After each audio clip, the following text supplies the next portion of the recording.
Fala galera, sejam bem-vindos a mais um vídeo do nosso canal, sejam bem-vindos ao Aras Concursos. E aí, como é que está a sua preparação para o concurso da Universidade Federal de Sergipe, para o cargo de assistente em administração? Vocês sabem que o edital está prestes a abrir, ok? Já foi anunciado que vai ter aí umas 100 vagas, então com certeza é uma excelente oportunidade, cargos para nível médio, ok? Nível médio, então tranquilo. Mas para isso precisamos estudar de agora. Por isso que eu já estou lançando aqui alguns vídeos para ajudar você a se preparar bem para esse concurso. Se você quer uma preparação mais completa, nós teremos o seguinte, vou mostrar aqui na tela para vocês. Estude para a UFSCom, um grupo no WhatsApp, que eu vou lançar as informações, lançar detalhes lá, lançar materiais, o material pré-edital. Já agora, antes do edital, a gente vai lançando aos poucos os materiais de conhecimento específico e de legislação, ok? Por exemplo, já lancei lá a Lei 8.112, com questões comentadas, Lei de Improbidade, a parte de funções do administrador, na parte de conhecimento específico, né? Com questões comentadas, e eu vou lançando também as aulas para que vocês possam acompanhar, beleza? E vai ter a atualização do material pós-edital, aulas sempre objetivas e diretas, como vocês sabem que aqui acontece, e simulados, para que você possa também treinar aí suas habilidades, tranquilo? Tudo isso por R$ 197,90. Se você desejar, é só mandar uma mensagem aqui no WhatsApp, solicita, fala comigo, vai falar comigo mesmo, eu vou responder a você. Se tiver alguma dúvida, a gente conversa, tira as dúvidas que você tem, e aí depois você pode fazer o pagamento, cartão de crédito ou Pix, e depois disso, você é incluído lá no grupo no WhatsApp, vai ter o link lá do Google Drive com as informações todas, beleza? Agora vamos para o que interessa. Nós vamos estudar hoje a Lei 8.112 em forma de questões, e aí a gente vai vendo já várias questões, essa é a aula 1, várias questões que vão ajudar você a entender bem essa lei, que é grande, mas não é um bicho de 7 cabeças. Vamos lá? Lei 8.112 em questões. Aqui nesse material são 122 questões da Lei 8.112 que a gente vai conseguir estudar toda a lei de forma bem prática e objetiva. Beleza? Então vamos lá. Olhe como está o material. Primeira questão aqui diz assim: a Lei 8.112 não se aplica aos. A quem a Lei 8.112 não se aplica? Fala, letra A, servidores da União, letra B, servidores das autarquias federais, letra C, empregados das empresas públicas e letra D, servidores das fundações públicas federais. Então, galera, aqui você já vai tentando responder aí e depois a gente vai vendo aqui o comentário. A resposta correta é a letra C, empregados das empresas públicas. Por quê? Lá no artigo 1º da Lei 8.112, diz assim, esta lei institui o regime jurídico dos servidores públicos civis da União, então veja que ela se aplica aos servidores da União. Das autarquias, então ela também se aplica às autarquias federais, lembrando que a Lei 8.112 é uma lei federal, então vai se aplicar aí às autarquias federais. Aí fala, inclusive, as autarquias em regime especial e também das fundações públicas federais. Aqui, então ela também vai se aplicar às fundações públicas federais. A Lei 8.112 não vai se aplicar a quem? A empresas públicas e às sociedades de economia mista. Beleza? Olha, primeira questão, tranquilinha, de boa. Vê como é fácil você estudar assim? Vamos para a segunda questão. De acordo com a Lei 8.112, a pessoa legalmente investida em cargo público é chamada de... De que é chamada a pessoa legalmente investida em cargo público? Empregado público, letra A. Letra B, servidor público. Letra C, funcionário público. Ou letra D, agente honorífico. O que é que você responderia aí? Marque aí para a gente ver. Marcou? Então, um termo muito antigo é funcionário público. Mas hoje a Lei 8.112 não trata as pessoas legalmente investidas, ou seja, que estão ocupando cargos públicos como funcionário público. Na verdade, a lei trata como servidor público, ok? Então, lá no seu artigo 2º, a Lei 8.112 diz assim: para os efeitos dessa lei, servidor é a pessoa legalmente investida em cargo público. Então, vamos pensar que o cargo público é essa cadeira, e quem está sentado nessa cadeira, quem está ocupando esse cargo público, é um servidor público, ok? Vamos agora à terceira questão. De acordo com a Lei 8.112, cargo público, o que é cargo público, né?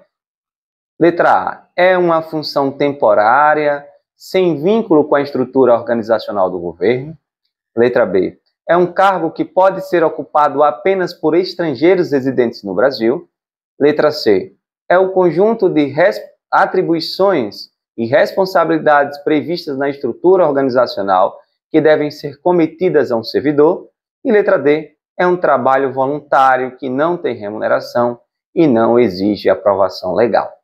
Então, qual dessas alternativas aí você pode marcar? Pode pausar o vídeo, verificar a alternativa, verificar o que é correto e depois marcar e depois ver aqui a continuação do vídeo. Então, galera, aqui a resposta correta é a letra C. Letra C. Veja que fica bem prático de você estudar utilizando esse formato de questões, né, que vai ali abordando toda a lei. Porque o artigo 3º da Lei 8.112 nos diz o seguinte: cargo público é o conjunto de atribuições e responsabilidades previstas na estrutura organizacional que devem ser cometidas a um servidor. Então, é justamente esse conceito que está na letra C. São as suas atribuições, as suas responsabilidades, já estão previstas ali na estrutura organizacional, ok? Que o servidor ali vai exercer. Aqui tem as outras opções que a gente vai analisar. É uma função temporária, sem vínculo. Não é sem vínculo, galera. É um cargo que pode ser ocupado apenas por estrangeiros? Também não. E letra D, é um trabalho voluntário que não tem remuneração. Não, vamos ver mais informações aqui, ó. Os cargos públicos, eles são acessíveis a todos os brasileiros, ok? Quer dizer que estrangeiro não pode ocupar cargo público? Já já a gente vê isso, ok? São criados por lei. Quando diz aqui a letra D, ó, não exige aprovação legal, opa, falso, falso. Os cargos públicos têm que ter uma lei para criar. Agora, com denominação própria e vencimento pago pelos cofres públicos. Aqui está dizendo no item A, ó, que é sem vínculo. No item D, né? No item D, diz que é um trabalho sem remuneração. Não, os vencimentos são pagos pelos cofres públicos. Aí, e continua, para provimento em caráter efetivo ou em comissão. Então, existem cargos públicos efetivos e cargos públicos em comissão. A gente vai entender também ao longo aqui dos nossos estudos, ok? O que é um cargo público efetivo e um cargo público em comissão. Questão número 4. De acordo com a Lei 8.112, não é um requisito básico para investidura em cargo público. Toda vez que fala investidura é para ocupar cargo público, ok? Para a pessoa ocupar um cargo público. Então, vamos lá. Não é um requisito básico para investidura em cargo público. Letra A, nacionalidade brasileira. Letra B, o gozo dos direitos políticos. Letra C, aptidão física e mental. E letra D, idade mínima de 21 anos. Então, galera, esse artigo, essa parte aqui, vocês têm que ter muito bem na sua mente, nas suas mentes, né? Porque cobra bastante. Quais são os requisitos básicos para investidor em cargo público? Aqui o erro está na idade. Idade mínima de 21 anos. Não, a idade mínima ali é de 18 anos, ok? Claro, a gente vai ver aqui alguns detalhes a mais. Tá? Requisitos básicos. Nacionalidade brasileira, sim, requisito básico. Gozo dos direitos políticos. Você tem que estar aí com seus direitos políticos tudo ok para ocupar um cargo público. Suas obrigações militares e eleitorais também tem que estar tudo ok. Nível de escolaridade exigido para o cargo público. E a idade mínima de 18 anos. A idade mínima de 18 anos. Além da aptidão física e mental para ocupar aquele cargo público. Então, todos esses são os requisitos básicos para investidor em cargo público. Só que você pode pensar, mas tem cargo que a idade mínima é 30 anos, é 25, a idade máxima é tanto, como policiais, né? As polícias têm idade mínima, idade máxima, altura, tal. Então, o que é que essa lei fala aqui? Ó? As atribuições do cargo, ó, podem justificar a exigência de outros requisitos, desde que estejam estabelecidos em lei. Beleza? Então, esses aqui são os requisitos básicos, mas o cargo público pode exigir outras atribuições. Aí pode mudar a idade e tal. Beleza? Tranquilo? Vamos para a próxima questão, questão número 5. De acordo com a Lei 8.112, as pessoas portadoras de deficiência é assegurado o direito de se inscrever em concurso público para provimento de cargo cujas atribuições sejam compatíveis com a deficiência de que são portadoras.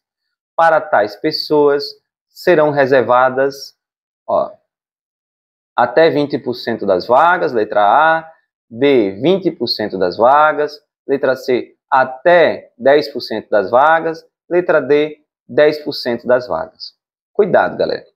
Primeiro, essa questão é tranquila, mas tem que ter cuidado com o até, beleza? O até. E esclarecendo aqui o termo portadores de deficiência, que caiu em desuso, né? Hoje eu acho que fala pessoa com deficiência, mas na Lei 8.112 está portador de deficiência. Então, o que você precisa ter cuidado é o seguinte, às vezes a lei não atualizou os termos, né, de acordo com as novas orientações. Mas se está na lei, é certo, beleza? Se está na lei, é certo. Se fosse uma questão de marcar verdadeiro ou falso, e a questão trouxesse lá portadores de deficiência, você tem que marcar certo, ok? Porque está na lei, beleza? E é de acordo com a lei. Agora, repare, pessoas com deficiência, portadores de deficiência, né, tem quanto por cento das vagas reservadas para eles? Aqui, galera, a resposta correta é a letra A, até 20% das vagas. Quando diz até 20, pode ser 10, pode ser 5, pode ser 15. Então, é até 20%, beleza? Porque se disser letra B, 20% das vagas, não são 20% reservadas, é até, pode ser menos, beleza? Então, cuidado com isso.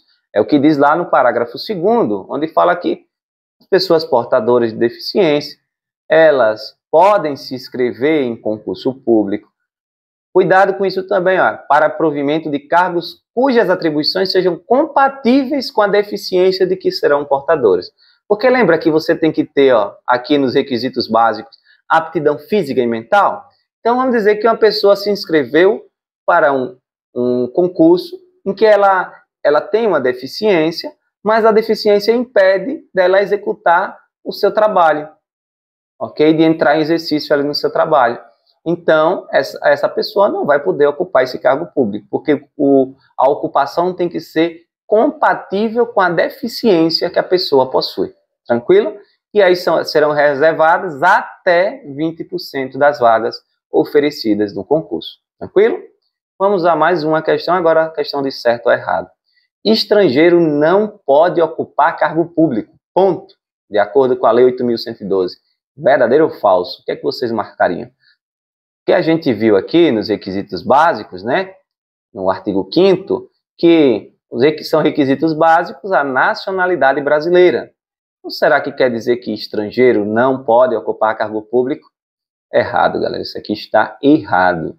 Porque lá, no parágrafo 3º desta lei, fala o seguinte, ó, as universidades e instituições de pesquisa científica e tecnológica federais poderão prover seus cargos com professores, técnicos e cientistas estrangeiros, de acordo com as normas e procedimentos dessa lei. Beleza? Então, a Lei 8.112 diz que sim, estrangeiro pode ocupar cargo público nas universidades federais, né, nas universidades e instituições de pesquisa, tecnologia professores, técnicos e cientistas estrangeiros, desde que estejam em acordo com a Lei 8.112. Vamos a mais uma questão? A investidura em cargo público ocorrerá com a posse. Lembra que eu falei? Investidura em cargo público é quando você se torna servidor, é quando você ocupa um cargo público. E quando é que você passa a ser servidor público? É quando você passa num concurso? É quando seu nome sai no diário oficial? Ou é quando você toma posse do cargo público? Tomar posse é sentar na cadeira, galera. É ocupar o cargo público. Então, esse item está perfeito. Está lá no artigo 7º. A investidura em cargo público ocorrerá com a posse. É com a posse que a pessoa se torna servidor público. Beleza? Vamos agora a mais uma questão. De acordo com a Lei 8.112, não é uma forma de provimento. Aí você tem que lembrar o que é provimento. Provimento é justamente uma forma de ocupar o cargo público. Quando é que você ocupa um cargo público? Quais são as formas de ocupar um cargo público? Beleza? Então, não é uma forma de provimento. Nomeação, promoção, letra C, ascensão e readaptação. Bom, aqui a gente vai direto ao ponto. A ascensão não é mais uma forma de provimento, porque antes estava na lei, mas foi revogado. A gente vai entender direitinho o que são essas formas de provimento, cada uma. O que é uma readaptação, reversão e assim vai. Então, o artigo 8º da Lei 8.112 diz o seguinte, são formas de provimento de cargo público, nomeação, promoção, ascensão e transferência foram revogados, e aí, readaptação, reversão, aproveitamento, reintegração e recondução. Para a gente entender aqui rapidinho, nomeação é quando seu nome sai no diário oficial, quando você é nomeado para o cargo público. Você está sendo chamado ali para tomar posse. Então, aí é uma forma de provimento. Promoção é quando você vai subindo de níveis, de classes, dentro do seu cargo. Você vai sendo promovido, beleza? Readaptação, reversão, aproveitamento, reintegração e recondução, a própria lei, ela explica. E a gente vai ver questões sobre isso, ok? Essas formas de provimento são muito cobradas, muito mesmo. E são fáceis de entender. Nona questão. A nomeação para cargo de carreira ou cargo isolado de provimento em comissão depende de prévia habilitação em concurso público, de provas ou provas e títulos, obedecidos à ordem de classificação e o prazo de validade. Questão linda, linda, linda. Nomeação para cargo depende de concurso público, tem que ser de provas ou de provas e títulos, tem que obedecer à ordem de classificação, o prazo de validade. Que bonito.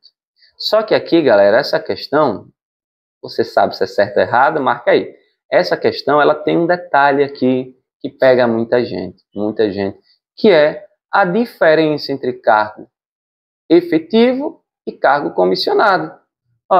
Falou em cargo em comissão, não precisa de concurso público, não tem concurso público, ok? Então, o erro dessa questão, ela está errada, é quando fala provimento em comissão. Olhe como é que a lei traz. A nomeação para cargo de carreira ou cargo isolado de provimento efetivo depende da prévia habilitação em concurso público. Até aí. Então, para você ocupar um cargo efetivo, você vai precisar ir passar em um concurso público. Entendido? Um cargo efetivo. Aí esse concurso tem que ser de provas, olha o que diz aqui, talvez tenha uma questão falando mais sobre isso, mas provas ou de provas e títulos. Veja que tem que ter uma prova, ou tem que ter uma prova e mais títulos, pós-graduação, mestrado, doutorado. Às vezes, as questões trazem assim, de provas ou de títulos, aí está errado. Ele está dizendo que um concurso público pode ser só com títulos, não pode ser só com títulos. Tem que ser com provas ou provas e títulos, entendeu? Então aí está ok. O erro da questão é porque falou que era um cargo em comissão. Aí tem que obedecer a ordem de classificação, tem que obedecer o prazo de validade de um concurso público. Agora, o cargo em comissão, ó, ele não depende de aprovação em concurso. Você vai ser nomeado de livre nomeação, né? Por exemplo, o cargo de assessor, de vereador, de deputado, são cargos em comissão. Se o deputado, o vereador, ele enjoar da pessoa, ele exonera, sem ter que explicar nada. E ele também pode chamar outra pessoa sem ter que explicar nada. São cargos em comissão. Tranquilo? Mais uma questão aqui. Ó, o concurso público será de provas ou de títulos. Veja que eu já dei uma dica para vocês. Provas ou de títulos. Terá validade de 2 anos, podendo ser prorrogado uma única vez por igual período.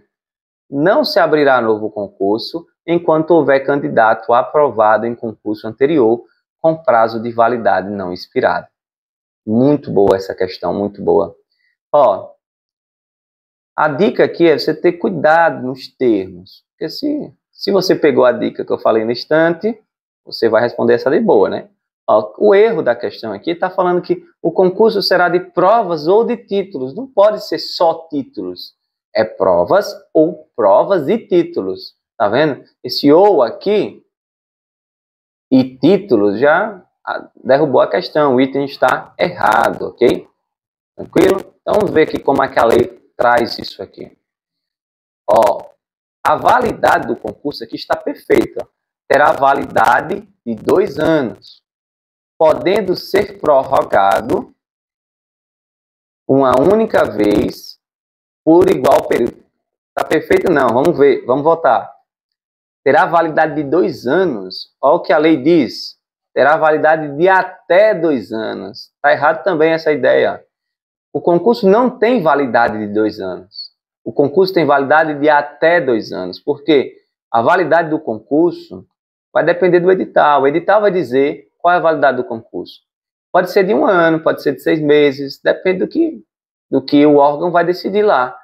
Agora, validade de até 2 anos não pode passar 2 anos, até 2 anos. Podendo ser prorrogado uma única vez por igual período. Então, quer dizer que se um concurso teve a validade de 1 ano, ele pode ser prorrogado uma única vez por mais 1 ano. Se ele tem a validade de 2 anos, ele pode ser prorrogado uma única vez por mais 2 anos. Ok? Tranquilo. O prazo de validade do concurso e as condições de sua realização serão fixados no edital do concurso, que será publicado no Diário Oficial da União e em jornal diário de grande circulação. Aí há outro detalhe aqui, fala, ó, não se abrirá novo concurso enquanto houver candidato aprovado em concurso anterior com prazo de validade não expirado. Olha que aqui está de acordo com a Lei 8.112. E é isso mesmo que a lei diz. Não se abrirá novo concurso enquanto houver candidato aprovado em concurso anterior com prazo de validade não expirado. A Lei 8.112 ela é mais restritiva do que a Constituição. Na Constituição, diz que pode haver aí a abertura de um novo concurso. Só que os aprovados anteriormente, eles têm prioridade sobre os atuais aprovados. Beleza? Então, vamos lá. Mais uma questão aqui, questão número 11. A assinatura do termo no qual deverão constar as atribuições, os deveres, as responsabilidades, os direitos inerentes ao cargo público, que não poderão ser alterados unilateralmente por qualquer das partes, ressalvados os atos de ofício previsto em lei, é chamado de. Então, como é o nome do termo que você assina, onde tem seus deveres, suas atribuições, suas responsabilidades, tudo que você vai exercer ali no cargo público? É a letra A, posse, é a letra B, nomeação, letra C, exercício ou letra D, reversão? O que é que você marcaria aí? Então, galera, essa questão é tranquila. Lembra que nós nos tornamos servidores públicos quando assinamos o termo de posse, quando tomamos posse no cargo público? Então, é o item correto. Lá no artigo 13 fala: a posse dá-se-á pela assinatura do termo, no qual deverão constar as atribuições, os deveres, responsabilidades, direitos inerentes ao cargo ocupado, que não poderão ser unilateralmente alterados, né? Quer dizer que não pode você ou o órgão público que você está assumindo ali o concurso público, não pode mudar as regras do jogo a qualquer momento. Só ressalvados os atos aí de ofício previsto em lei, né? Imaginar que você passou de um cargo público que vai trabalhar 30 horas. Aí o órgão público quer que você trabalhe 40 pelo mesmo valor, não vai aumentar nada. Não é assim, né? Essa mudança unilateral, beleza?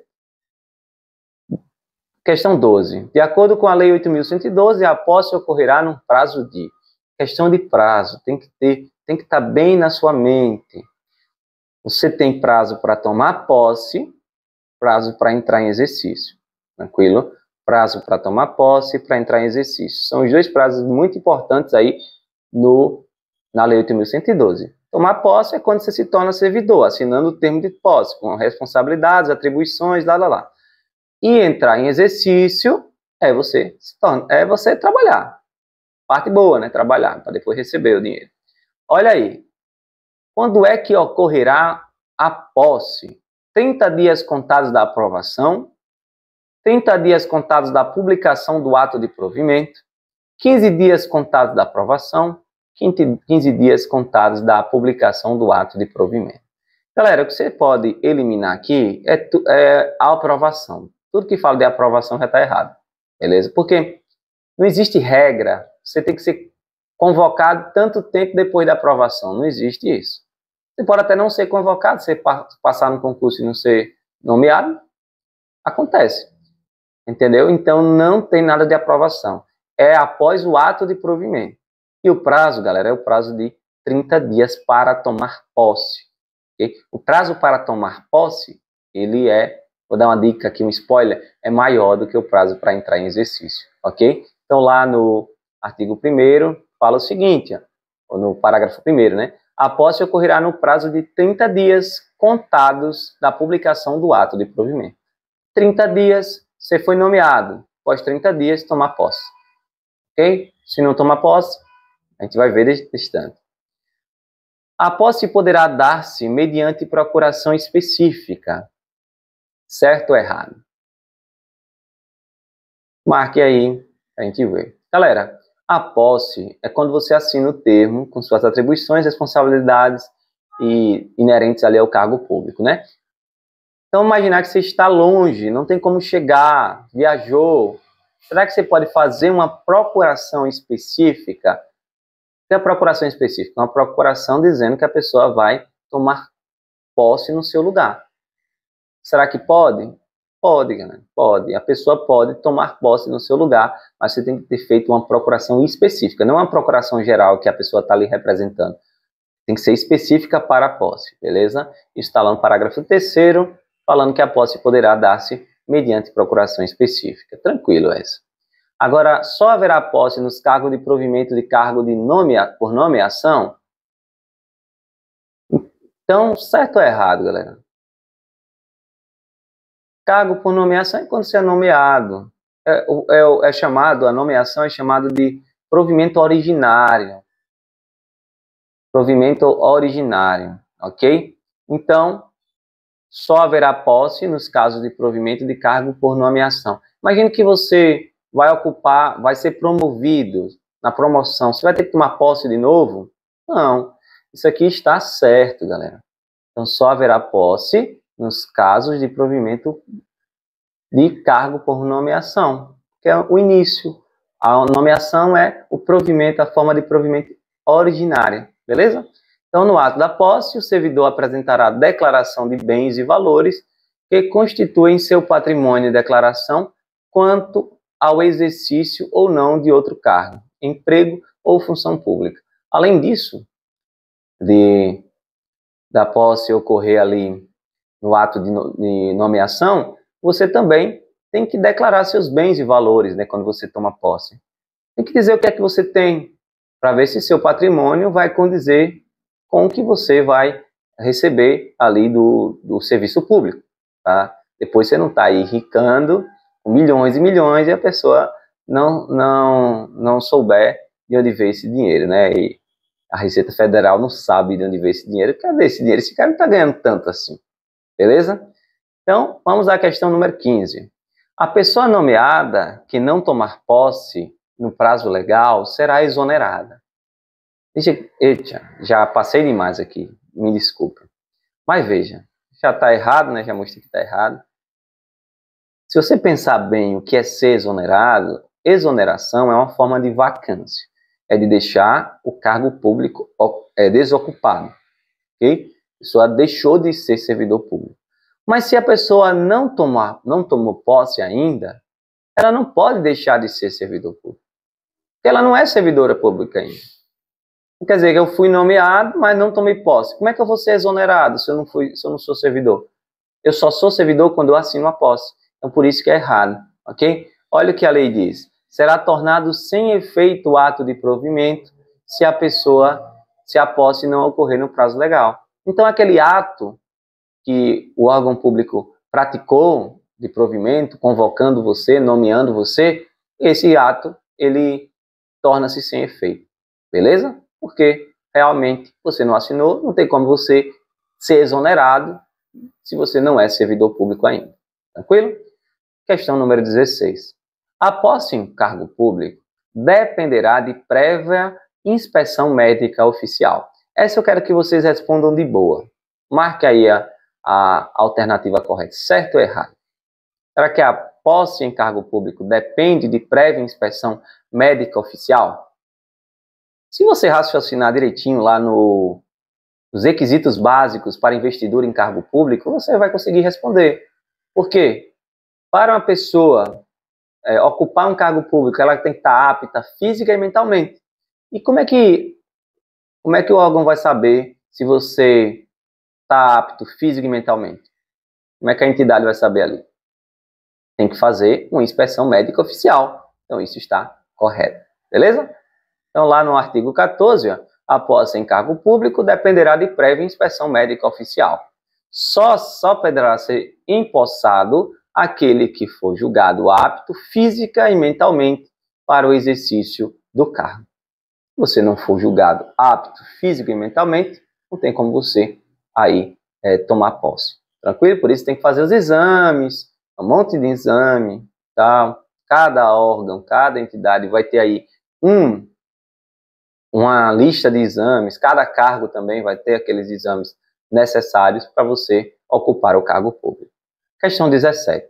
De acordo com a Lei 8.112, exercício é o efetivo desempenho das atribuições do cargo ou da função de confiança. O prazo para o servidor empossado em cargo público entrar em exercício é... Notou? O exercício é o desempenho das atribuições, trabalhar, ok? Aí está perguntando qual é o prazo para a pessoa entrar em exercício. Antes do exercício tem que ter o quê? Posse, né? Você só vai trabalhar se você tomou posse. Então, nisso você já vai ter aí as alternativas já eliminadas. E se você lembrar do que eu falei um pouquinho antes, você vai, com certeza, acertar essa questão. 30 dias contados da nomeação, letra A, 30 dias contados da posse, letra B, 15 dias contados da nomeação e letra D, 15 dias contados da posse. Não é nomeação, né, galera? Vocês já marcaram aí? Não é 30 dias contados da nomeação, nem 15 dias contados da nomeação, porque para você entrar em exercício, você tem que ter tomado posse antes. Tranquilo? Então, e eu falei para vocês, não sei se você lembra, que o exercício ele tem um prazo mais curto do que a posse. O exercício tem um prazo mais curto do que a posse. Então, qual a alternativa aí? Alternativa, letra D, 15 dias contados da posse. Da nomeação para a posse são 30 dias. Da posse para o exercício são 15 dias, ok? Exercício é o desempenho das atribuições, aí no artigo 15, o parágrafo 1º fala que é de 15 dias o prazo para o servidor empossado em cargo público entrar em exercício. Um detalhe, a Lei 8.112 não fala de prorrogação de prazo de posse, nem prorrogação de prazo para entrar em exercício, ok? Alguns estatutos dos servidores aí estaduais, municipais, tem isso, que pode prorrogar por mais 30 dias, mas a Lei 8.112 não fala nessa prorrogação. Tranquilo? Questão número 18. O servidor que, tendo tomado posse, não entrar em exercício no prazo de 15 dias, será exonerado? Repare, tente marcar aí, marque essa, que essa é boa. Marque essa, certo ou errado. Pronto. Galera, nós falamos que a pessoa que foi nomeada e que não tomar posse, ela não será exonerada. Não tem como ser exonerada porque ela não é servidor público. Ok? E aí, o ato, nesse caso, o ato de provimento, o ato da nomeação, vai se tornar sem efeito. Mas aqui o caso é diferente. A pessoa tomou posse, mas não entrou em exercício no prazo de 15 dias, que é o prazo para tomar posse, que a gente já aprendeu, né? Não entrou. Então ela vai ser exonerada? Sim. Ela será exonerada. Agora, um detalhe importante aqui, nessa exoneração, que não é uma punição. O servidor não está sendo punido aqui.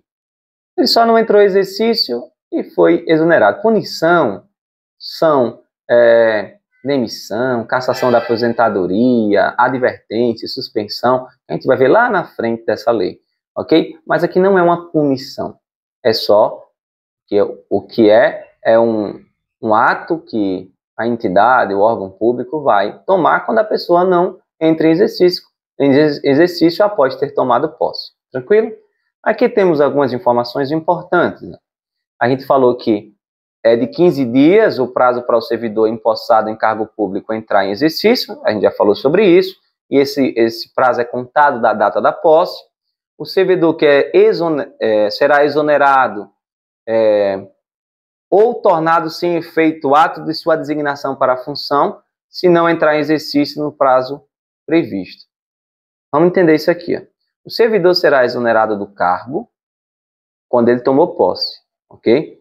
Ou será tornado sem efeito o ato de sua designação para a função de confiança. O que é uma função de confiança? Isso é muito importante entender.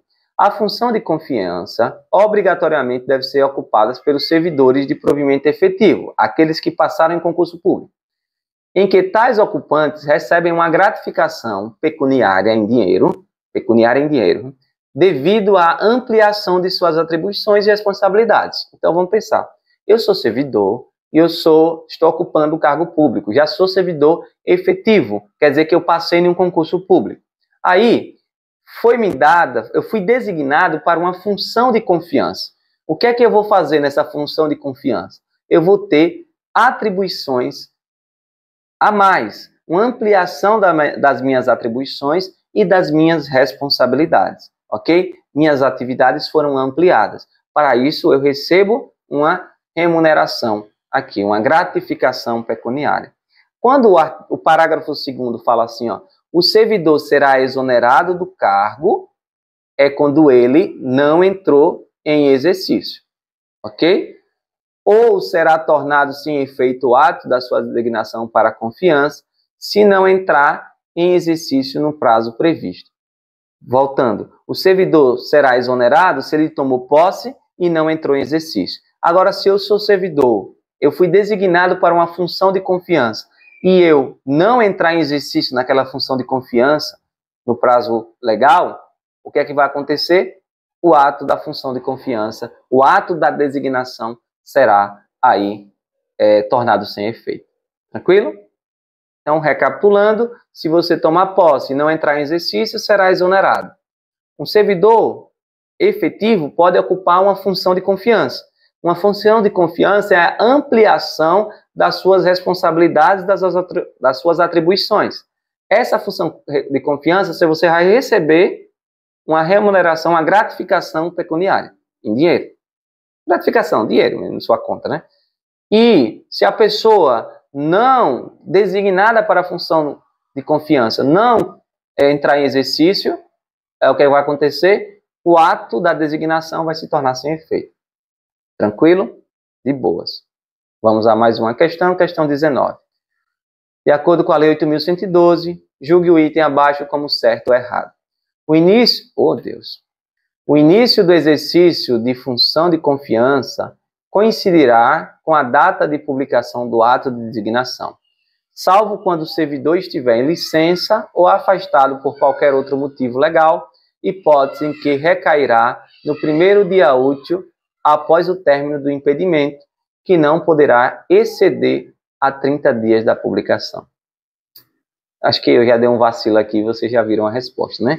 Então, essa alternativa aqui está correta e vamos entender agora o que ela nos diz. Lá no parágrafo 4 diz assim: o início do exercício de função de confiança coincidirá com a data da publicação do ato de designação. Lembra que função de confiança são atribuições a mais que o servidor pega e recebe por isso?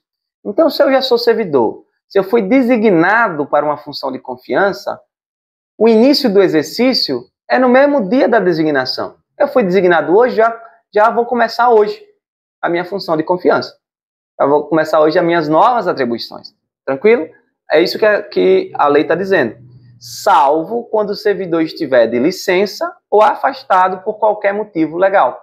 Então, ele está de licença maternidade, licença para não sei o quê, afastado para não sei o quê. Nesses casos,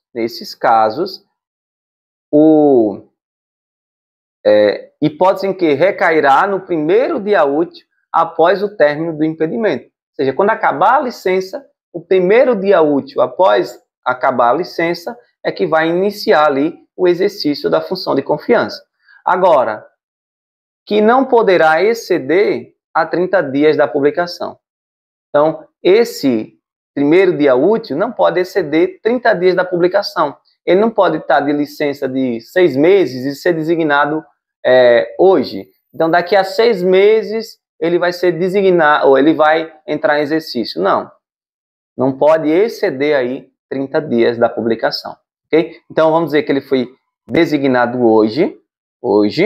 A licença dele acaba no meio do mês. Hoje é dia 1º, vamos imaginar. A licença dele acaba dia 15, que é um domingo. Dia 16, ele tem que entrar em exercício. Beleza?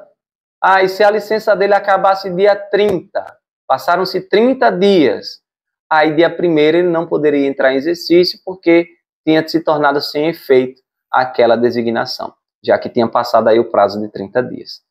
É uma questãozinha um pouquinho chata, mas temos que entender, né? Vamos à questão 20. Os servidores cumprirão jornada de trabalho fixada em razão das atribuições pertinentes aos respectivos cargos, respeitadas a duração máxima do trabalho semanal de 44 horas e observados os limites mínimo e máximo de 6 horas e 8 horas diárias, respectivamente. E aí, galera, certo ou errado? Os servidores cumprirão jornada de trabalho fixada em razão das atribuições pertinentes aos respectivos cargos, respeitada é a duração máxima do trabalho semanal de 44 horas e observado os limites diários de 6 horas, mínimo de 6 horas, e máximo de 8 horas, respectivamente. Certo ou errado? O que vocês acham? Então vamos aqui à resposta: errado. Por que errado? Olha o que a lei diz. O erro aqui só está nas 44 horas semanais. Os servidores deverão cumprir aqui jornada de trabalho fixada em razão das atribuições, respeitada a duração máxima de trabalho semanal de 40 horas. Então, de acordo com a Lei 8.112, a duração máxima de trabalho semanal é de 40 horas, não 44 horas. Beleza? E tem um limite mínimo de 6 horas por dia e de 8 horas diárias, o limite máximo. Então, pense, 40 horas semanais, no mínimo por dia 6 horas, no máximo por dia 8 horas, ok? O cargo, olha que interessante esse parágrafo primeiro. O ocupante de cargo em comissão ou função de confiança submete-se a regime integral de dedicação ao serviço, podendo ser convocado sempre que houver interesse da administração. Então, a pessoa que está ocupando o cargo em comissão ou função de confiança, a qualquer momento pode ser convocado, porque ele se submete ao regime integral. Beleza? Entendeu? Estou ocupando a função de confiança, estou ganhando a mais, mas ele está ali no regime integral. Qualquer momento pode ser convocado.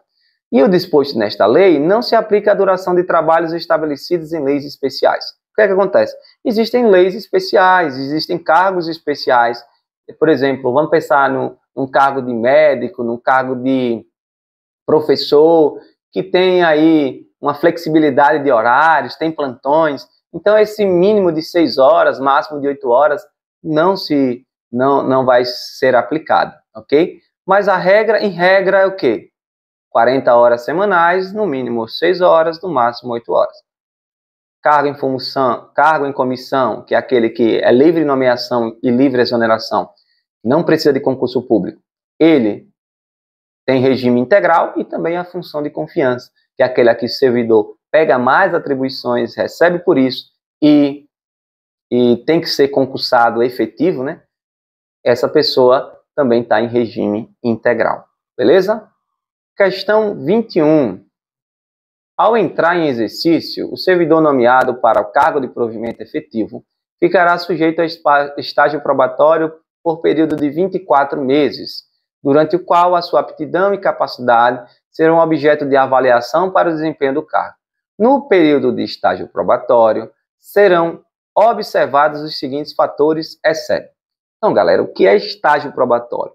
É um período que você vai ser avaliado para verificar suas aptidões, para verificar se você realmente está apto para ter a capacidade de desempenhar as atribuições daquele cargo público, beleza?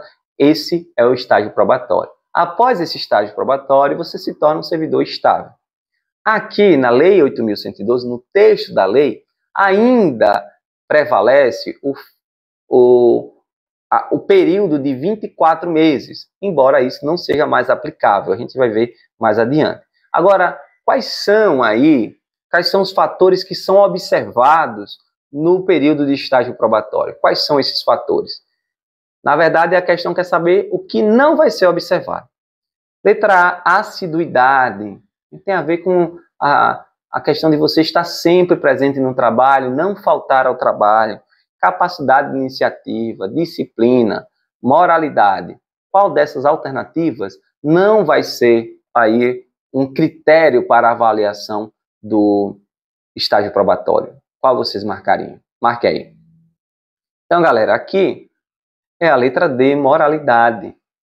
Não se aplica. Moralidade não é um critério, não é um fator que vai ser observado aí no estágio probatório. Beleza? Quais são os fatores?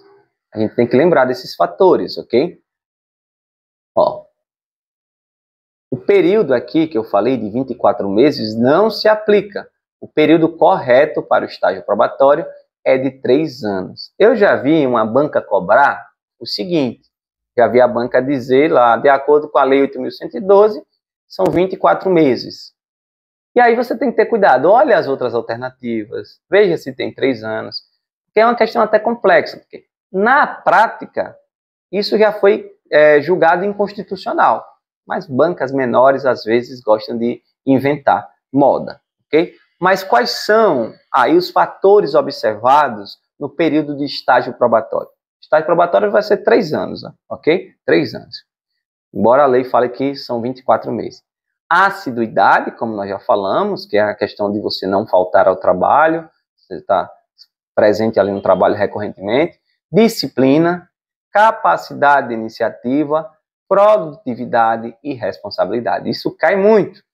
E aí bota ali, moralidade, você diz, eita, moralidade, tem que ter moral, tem que ter ética no trabalho, vai ser avaliado, marca, e aí está errado.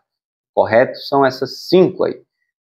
Disciplina, assiduidade, disciplina, capacidade de iniciativa, produtividade e responsabilidade. Ok? Mais uma questão. De acordo com a Lei 8.112, o servidor em estágio probatório poderá obter licença para. Qual a licença que o servidor em estágio probatório pode obter? Licença capacitação, licença para atividade política, licença para mandato classista ou licença para tratar de interesses particulares. Qual dessas o servidor pode obter? E aí, qual alternativa aqui que ele pode obter é para atividade política? Aí aqui a gente tem uma dica aqui bem legal para você lembrar. Ó, O artigo 20 especifica aí as licenças e os afastamentos que poderão ser concedidos ao servidor em estágio probatório. Então, você vai lembrar aqui de mesadas para os afastamentos, né? Afastamentos e licenças. E a gente tem uma dica assim para você lembrar das que não são possíveis para servidores em estágio probatório. Ó, que poderão. Quais são as licenças e afastamentos que poderão ser concedidas ao servidor em estágio probatório? Para mandato eletivo, mesadas, ó, mandato eletivo, estudo ou missão no exterior, servir em organismo internacional, atividade política, que é uma licença, né? Doença em pessoa da família, afastamento do cônjuge ou companheiro e serviço militar. Essas poderão ser concedidas ao servidor em estágio probatório. Agora, o que vocês têm que lembrar mesmo é as que não podem. Ó, a parte do mês trata-se de afastamentos, que não suspendem o prazo de contagem do estágio probatório. Essas aqui, ó, mandato eletivo, estudo e missão, servir em organismo internacional, não vão suspender o estágio probatório. Você vai continuar contando aí o período como estágio probatório, ok? E aqui essas ADAs, né, a parte das licenças, essas sim vão suspender o estágio probatório. Mas o ponto interessante é você lembrar aqui que o servidor não poderá ser liberado aí para as licenças da matraca. Lembre de matraca, ok? Que é mandato classista, tratar de assunto particular e licença capacitação. Então, são licenças que não poderão ser concedidas ao servidor em estágio probatório, que está naquele período de 3 anos, ok? Então, ó, com essa matraca, você responderia a questão. Matraca, mandado classista, ó, que não pode. Aí, tratar de assuntos particular, tratar de interesse particular e capacitação, licença capacitação. Mais na frente, nessa lei, a gente vai entendendo o que é cada licença dessa, ok? Licença capacitação, licença para mandato classista, tratado de interesses particulares, a gente vai entendendo mais na frente na lei, ok? O servidor estável só perderá o cargo em virtude de sentença judicial transitada em julgado ou de processo administrativo disciplinar no qual lhe seja assegurado ampla defesa. Certo ou errado, galera? Será que eu sou um servidor público e eu posso ser demitido a qualquer hora? Será que eu posso ser demitido, perder meu cargo, porque o chefe não gosta de mim? Um servidor público estável, né? Um cargo efetivo, né? Estável aqui é que já passou dos 3 anos, ok? Então vamos ver aqui a resposta que está correta. Lá no artigo 22 fala justamente sobre isso. O servidor estável só perderá o cargo em virtude de sentença judicial transitada em julgado, quer dizer que não tem mais como recorrer, ou de processo administrativo disciplinar. Ele passou por um processo administrativo, que essa lei também fala do processo administrativo, um processo administrativo disciplinar, no qual serão asseguradas aí a ampla defesa, ok? A Constituição Federal traz também outros casos ali, ó. O servidor estável poderá perder o cargo em virtude de sentença judicial transitada julgada, processo administrativo disciplinar, mediante processo de avaliação periódica de desempenho. Então pode ter também, é o mais complicado isso aqui, uma avaliação periódica de desempenho. Se a pessoa não tiver um bom desempenho, poderá perder o cargo. E excesso de despesas com pessoal também é outra possibilidade da Constituição Federal. Mas na Lei 8.112 traz somente esses 2 casos, que é sentença judicial transitada em julgado e processo administrativo disciplinar, no qual será assegurada ali ampla defesa, que a pessoa tem direito de se defender, ok? Galera, vamos mais 2 questões. A investidura do servidor público em cargo de atribuições e responsabilidades compatíveis com a limitação que tenha sofrido em sua capacidade física ou mental, verificada em inspeção médica é: ó, investidura do servidor público em cargo de atribuições e responsabilidades compatíveis com limitação. Qual é o nome para isso? Isso cai muito, gente. São formas de provimento. Qual o nome? Qual você marcaria aí? Galera, quando fala limitação, aí você já tem que pensar logo na readaptação. O servidor público foi readaptado porque ele sofreu uma limitação física ou mental. Aconteceu alguma coisa com ele? Ó, a readaptação é a investidura do servidor em cargo de atribuições e responsabilidades compatíveis com a limitação que tenha sofrido em sua capacidade física ou mental, verificada em junta médica. Por exemplo, eu trabalho com alguma coisa e sofri uma limitação que não consigo mais exercer aquela função. Aí eu posso ser readaptado, colocar em uma outra função ali, em um outro cargo, ok? Aí, se julgado incapaz para o serviço público, o servidor readaptado será aposentado. Então, dizer que eu não consigo fazer nenhuma função ali que seja relacionada ao meu cargo, é claro, então eu serei readaptado, ou serei aposentado, né? A readaptação será efetivada em cargo de atribuições afins, respeitada a habilitação exigida, não pode readaptar para um cargo mais alto nem mais baixo, né? O nível de escolaridade e equivalência de vencimentos.